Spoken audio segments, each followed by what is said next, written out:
بسم اللہ الرحمن الرحیم۔ وطر میں جو دعائے قنوت ہم پڑھتے ہیں عشاء کی نماز میں، جو 3 وطر ادا کرتے ہیں، اور اس کی جو تیسری رکعت ہے اس میں ہم وطر کی تیسری رکعت میں سورہ فاتحہ کے بعد، سورہ اخلاص کے بعد اللہ اکبر کہتے ہیں اور پھر دعائے قنوت پڑھتے ہیں، جس کو قنوت نازلہ بھی کہا جاتا ہے۔ تو اس کے بارے میں کیا حکم ہے کہ اگر کسی کو دعائے قنوت نہ آتی ہو تو اس صورت میں وہ کیا کرے؟ دعائے قنوت نہ آنے کی صورت میں وہ کیا پڑھ سکتا ہے؟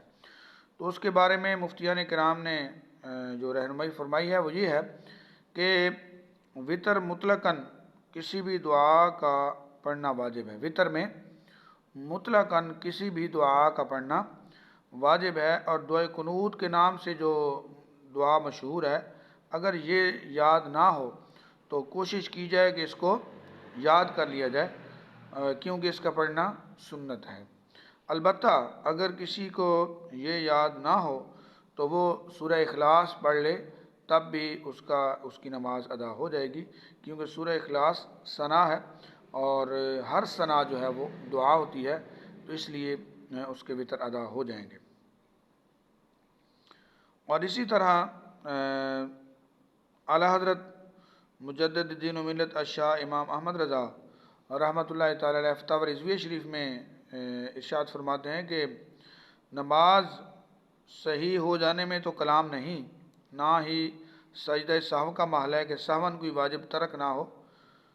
دعائے قنوت اگر یاد نہیں ہے تو یاد کر لینی چاہیے۔ اعلیٰ حضرت لکھتے ہیں کہ دعائے قنوت اگر یاد نہیں ہے تو اس کو یاد کر لینا چاہیے، خاص اس دعا کا پڑھنا سنت ہے۔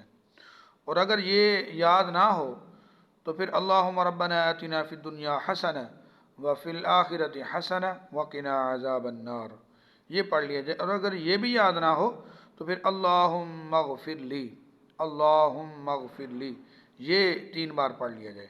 اور اگر یہ بھی یاد نہ ہو تو پھر صرف یا ربی یا ربی یا ربی 3 بار پڑھ لیا جائے تو واجب ادا ہو جائے گا۔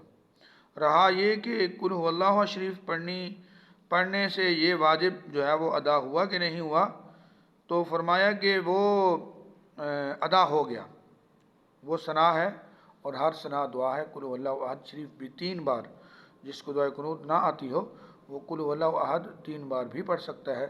ربنا آتنا فی الدنیا حسنہ وفی الآخرۃ حسنہ وقنا عذاب النار یہ بھی پڑھ سکتا ہے۔